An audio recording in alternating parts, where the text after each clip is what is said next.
일본의 세계적인 연출가가 작심 발언을 했습니다. 아예 일본은 문화대국 한국을 따라갈 수 없다 라고 단정지었습니다. 새로 출범하는 공립대학의 학장 취임을 앞두고 인터뷰를 해 조목조목 이유를 설명했습니다. 최근 일본에는 사랑의 불시착 드라마가 겨울 연가를 누를 정도로 붐을 일으키고 있습니다. 이 와중에 연출가의 인터뷰는 야후 재팬에서 수천 개의 댓글이 달릴 정도로 일본 네티즌들은 흥분하고 있습니다. 일본의 후지뉴스 네트워크는 7월 1일자 특집 기사에서 세계의 문화대국 한국을 일본이 따라잡을 수 없는 이유 라는 제목으로 히라타 오리지의 인터뷰를 소개했습니다. 히라타 오리지 씨는 일본의 저명한 극작가 겸 연출가이며 일본 연극계를 이끌어가고 있는 세계적인 연출가입니다. 히라타 씨는 효고현에 내년 4월에 개교하는 국제관광예술전문대학의 학장에 취임할 예정입니다. 인터뷰는 처음부터 한국이 세계적인 문화대국이 된 배경을 설명하면서 일본은 도무지 따라갈 수 없는 환경이라고 지적하고 있습니다. 한국은 영화나 연극 등 관련 학부가 있는 대학이 95개 정도 되며 인구 비율로 따지면 일본의 20배가 넘는다고 소개하면서 대학에서 기본적인 교육을 받고 있기 때문에 이들이 한류 드라마와 한국 영화의 귀중한 자원이 되고 있다는 것입니다. 이런 인적 자원과 세련된 연기가 있기 때문에 한국은 주연과 조연의 실력 차이가 없다고 했습니다. 그래서 기생충으로 아카데미 시상식에서 작품상 등을 휩쓸었고 최근에는 한국 드라마 사랑의 불시착이 붐을 일으키고 있는 현상을 똑바로 봐야 한다는 거죠. 한국의 문화예산은 일본의 약 10배이며 몇 년 전에는 프랑스를 제치고 세계문화대국으로 인정받기도 했다고 소개했습니다. 이렇게 한국의 문화정책은 K-POP 등 한류를 이끌고 있으며 국가적으로 문화수출 대국으로 발전하는 힘이 되고 있다는 것입니다. 결과적으로 한국은 콘텐츠 산업을 전략적으로 수출하고 있기 때문에 싱가포르나 쿠알라룸푸르 공항에 도착하면 한류 스타가 나오는 포스터가 장식을 하고 있다는 거죠.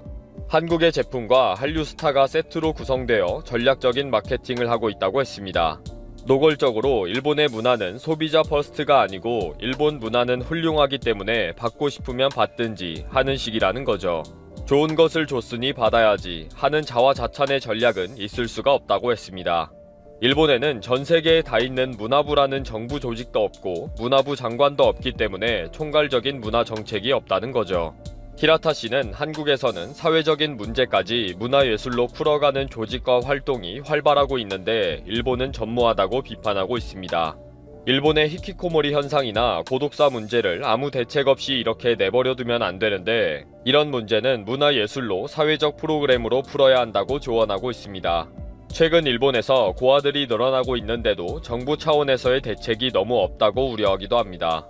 히라타 씨가 이렇게 조목조목 한국의 문화예술 정책을 높게 평가하는 글이 야후 재팬에도 올라왔습니다.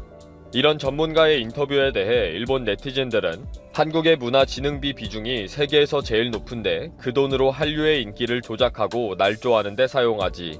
기생충 로비 자금도 마찬가지이고 한류를 왜 따라해? 문화는 어차피 독자적이잖아. 예술의 위아래가 어딨냐. 일본의 예술과 미술의 특징을 바로 봐라. 문화예술을 세금으로 만들어 간다니 끔찍한 한국이다. 감히 역사 깊은 일본 문화와 비교하다니 가치없는 기사다. 일본 애니메이션 2조엔, 소니게임 2조엔, 닌텐도 1.3조엔이다. 일본이 대중문화 매출 세계 1위이다. 히라타 씨는 배우도 못 키우고 무대도 재미없게 연출하고 극작가로서 무능의 극치이지. 나는 한국 드라마가 재미없다. 배우들도 다 똑같이 생겼고 조작된 한류 열풍일 뿐이다. 애당초 한국이 국가로 존재했던 시기는 아주 짧기 때문에 문화가 자랄 토양이 아예 없다. 등 앞뒤도 없는 댓글들이 수천 개나 올라와 있습니다. 섬나라의 뿌리 없는 문화에 대한 열등의식이 극에 달한 것 같습니다. 최근 일본에는 현빈 손예진 주연의 사랑의 불시착과 박서준 김다미 주연의 이태원 클라스가 엄청난 붐을 일으키고 있습니다. 한간에는 겨울 연가를 능가한다고 할 정도로 일본의 유명인들이 SNS에 감상평을 서로 나눌 정도입니다. 일본의 잡지는 두 드라마와 주연 배우에 대한 시시콜콜한 정보와 헤어스타일과 패션까지 다루고 있습니다. 그래서 겨울 연가 세대가 할머니와 어머니 세대였다면 이제는 다른 모든 세대들까지 한류에 빠지고 있다고 합니다. 이태원 클라스의 붐이 아직도 계속되고 있다는 기사들이 최근에도 올라오고 있는데 드라마에 나오는 명언들은 비즈니스 팁이고 연애 비법들이 너무 많아서 노트에 적어두고 새겨보기도 한다고 합니다. 메인 스토리는 복수극이지만 젊은이들의 성장 이야기, 가슴이 두근거리는 러브 스토리, 심지어 성별과 인종차별 등의 사회적 주제까지 적극적으로 다루는 놀라운 드라마라고 합니다. 특히 사랑의 불시착은 CL9 때문에 일본인들의 마음이 불안하고 힘들 때 치유 드라마로 평가받고 있습니다. 북한이라는 환경에서도 애틋한 사랑을 이어가고 표현하는 두 사람의 이야기가 힘든 마음을 녹여주고 있다는 것입니다. 과격한 러브씬도 없으면서 달달한 사랑 이야기가 사랑을 추억하게 한다는 등의 감상평이 연일 올라오고 있습니다.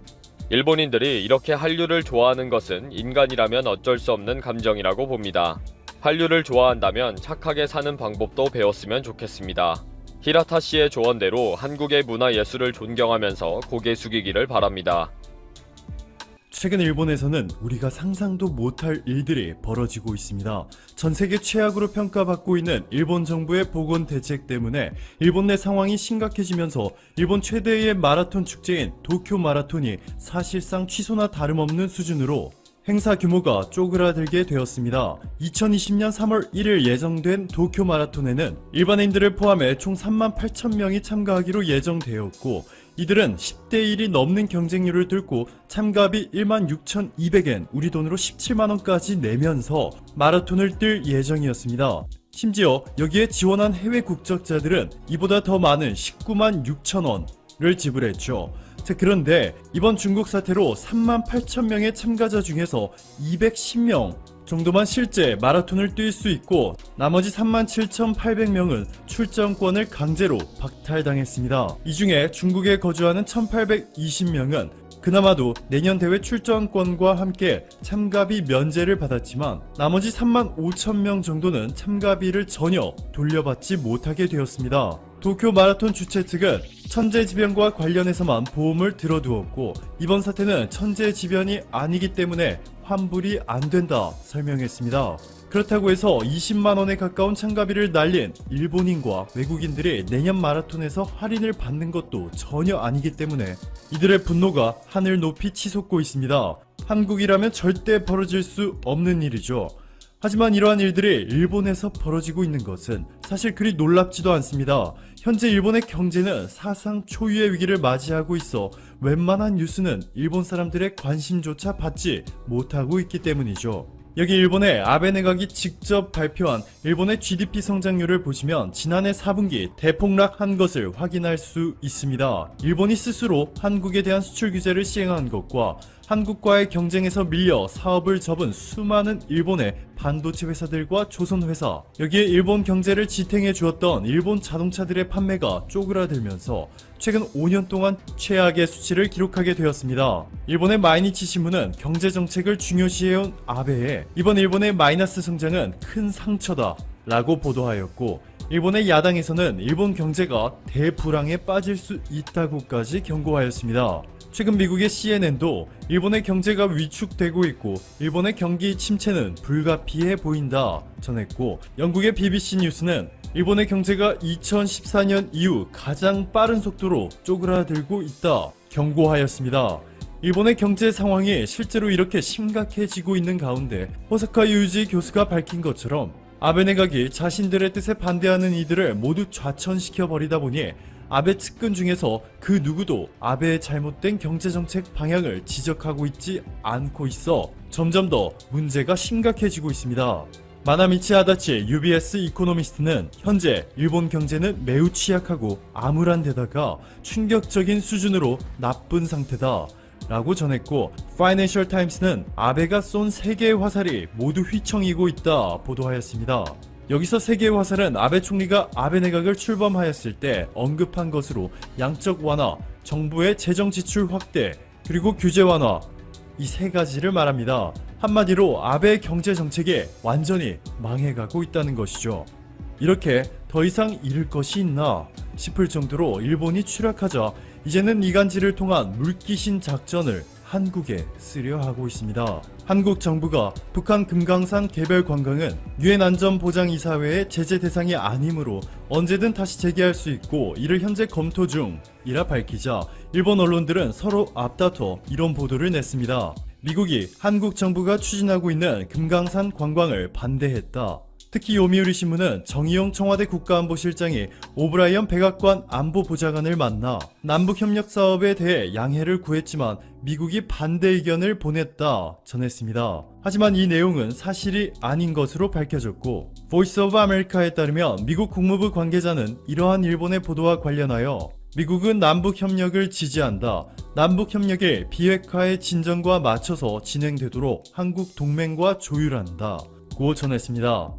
일본 언론들이 보도한 내용과는 전혀 다르죠. 이뿐만이 아닙니다. 얼마 전 있었던 한미일 고위급 안보협의도 한국, 미국, 일본 3국의 일정을 비공개로 하여 보안을 철저히 지키기로 약속했지만 일본이 일본 언론들을 통해 사전에 공개해버리면서 일본 정부의 신뢰도가 완전히 추락하였습니다. 오늘도 감사합니다. 최고의 하루 보내시길 바랄게요.